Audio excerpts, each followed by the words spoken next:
afternoon, students.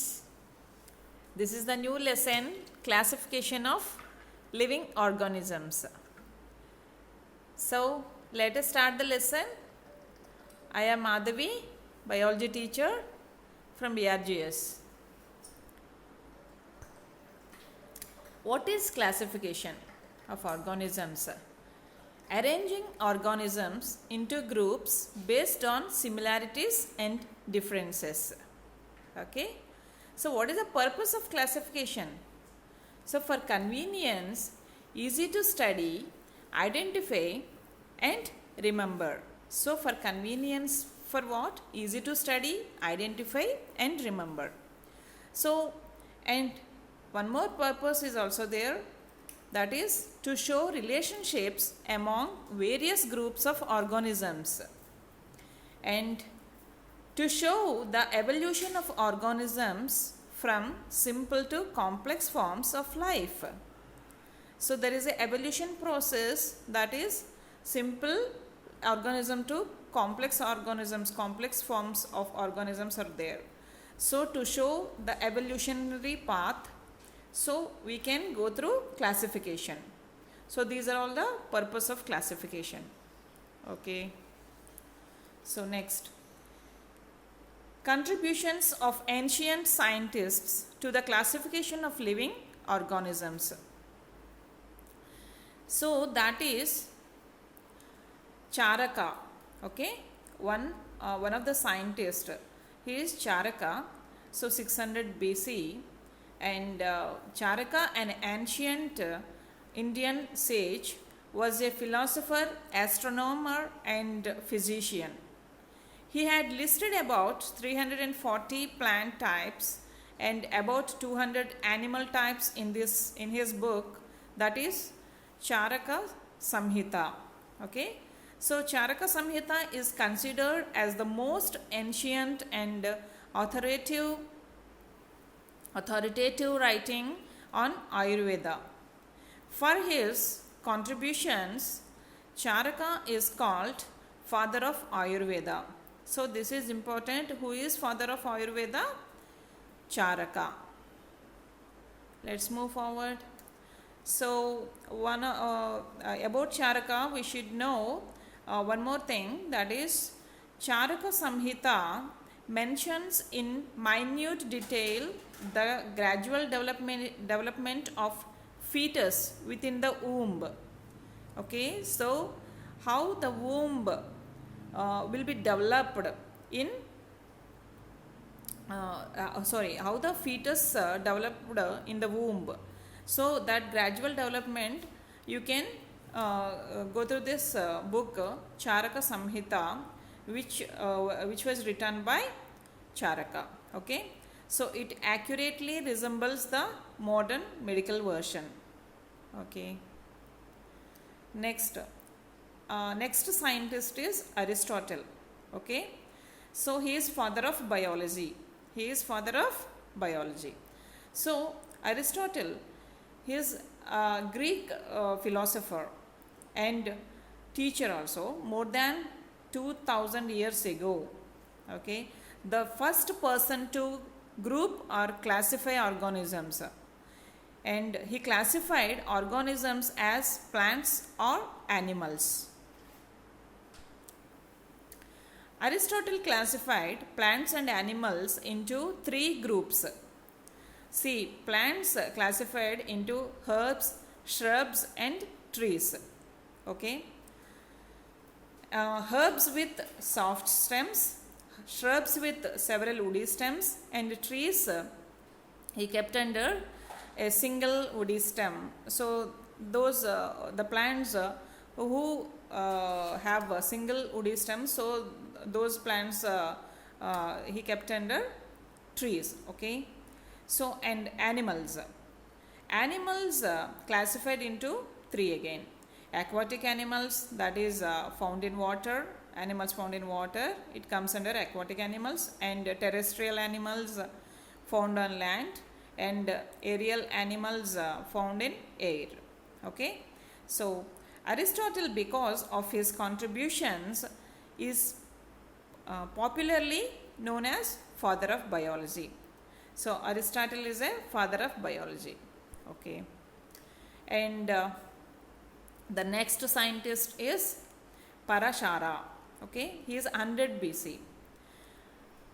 Parashara, an ancient Indian, says in his book Vriksha Ayurveda. Okay, Vriksha Ayurveda had given a clear description of plants and divided the plants into several ganas. It was based on the characteristics of flowers. Parashara's another book, that is Krishi Parashara was written for the benefit of farmers. So what are the benefits are there for the farmers? That those are all written in the book Krishi Parashara. Okay, the book can help the farmers to plan and manage the activity of farming. And there are some limitations of early classification. So we have gone through Charaka and Aristotle and Parashara. So if you gone through this, then only plants and animals, all the organisms are kept under plants and animals. So some other animals are also found. So these animals like fungi, protists and bacteria, so these are all where to keep. Okay, either plants, it will come under plants, or animals. So that is impossible to classify all organisms. So that is the reason. So for these three scientists, they found something and they have some of the limitations. Limitations means drawbacks of their classification. So what happened in further? Let us see. Yeah, here is one scientist, Carolus Linnaeus. Okay, Carolus Linnaeus, what he has done? Let us see. Devised a new classification system based on morphology. Okay, he devised a new classification system based on morphology. Morphology means what? Organisms, form and structure. Okay, so based on that he did a classification. Very good. And he grouped organisms in a hierarchy of 7 different levels. And we will see what is hierarchy. Okay, and he created a scientific naming system called binomial nomenclature. Okay, so we will see what is hierarchy and what is binomial nomenclature. So he is called as father of taxonomy. And one more fact we should know about Carolus Linnaeus, that is, he was the first person to place humans in a system of biological classification. Okay, this is very important. And he placed humans and monkeys under the same order, that is, which order? Primates. Okay, fine. So these are all the 7 categories of classification done by Carolus Linnaeus. Okay, so this is first one is kingdom and phylum, class, order, family, genus, species. So these are all the categories. So this is called hierarchy of classification. Okay, so in a simple way, for remembering in a simple way, so you can see, I will show it to you. So you can follow this. Okay, see, this is K for kingdom, so K for kids, and phylum, prefer, class, cheese, order, over, family, fried, genus, green, and species, spinach. So kids prefer cheese over fried green spinach. If you remember this, then easily the first letters came here. See, K, P, C, O, F, G, S. You can easily remember this order. Okay, next. let's move forward. Yeah, this is about binomial nomenclature. So why binomial nomenclature actually? Because there are some common names can be misleading. Okay, common names can be misleading us. That is like jellyfish. Jellyfish is not a fish, isn't it? And seahorse. Seahorse is a fish, but here it is, you can see horse in that, but it's actually fish. So common names vary by location. Okay, so and common names vary by language also. So by avoiding this misleading of common names, scientists they found out this binomial nomenclature. Okay, so binomial nomenclature, there in that there are two name. Binomial means two, bi means two, nomial means name. Okay, so scientific naming system, this is first name is the genus, second name is the species identifier.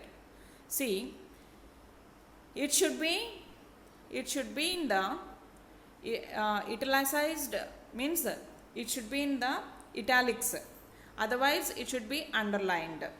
Okay, and capitalize the genus name. So the genus name should be capitalized, and species name should not be should be all lowercase. So genus name should be capitalized and species name should be all lowercase. Okay, so this is how we have to write. Okay, see, this is vampire bat. So vampire bat's scientific name is Desmodus rotundus. Okay, so this scientific name is written in italics. Okay, otherwise it should be, see, squirrel scientific name is written here, and it should be underlined because it's not written in italics. That is why it should be underlined. Either it should be the scientific name should be in the italics, otherwise it should be written in the normal words and normal font and should be underlined. And see, this is a human scientific name, Homo sapiens. So this is italics. See, this is written in italics and this is normal font but underlined. So both of these we can follow. So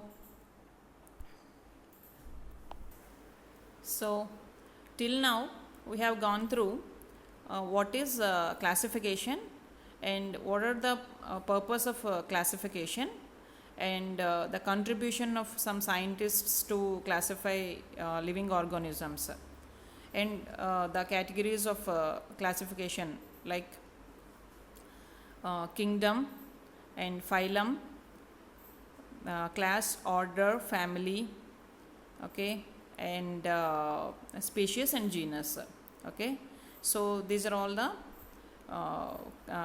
order of categories of classification. So I hope you understand. So thank you very much. Thank you for watching. Have a great day.